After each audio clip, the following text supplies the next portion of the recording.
ਸਾਡਾ ਲੀਡਰ ਹੈ, ਸਾਡਾ ਲੀਡਰ ਹੈ।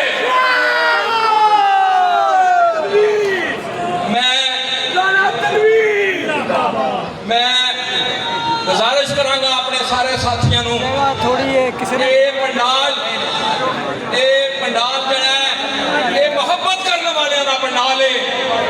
अज मियाँ अपना राणा तनवीर साहब ने कल मैनू रात नूं फोन किया, हाजी साहब तुहाडे वो साथी जिन्हां ने मुस्लिम लीग नून तुहाडे नाल बैठ के मॉडल टाउन बनाई सी और इस शेखुपुरा शहर दे विच यूनिट बनाए सन गुलाम हैदर माई साहब के नाल मिल के, वो सारे इत्थे आने चाहिए ने।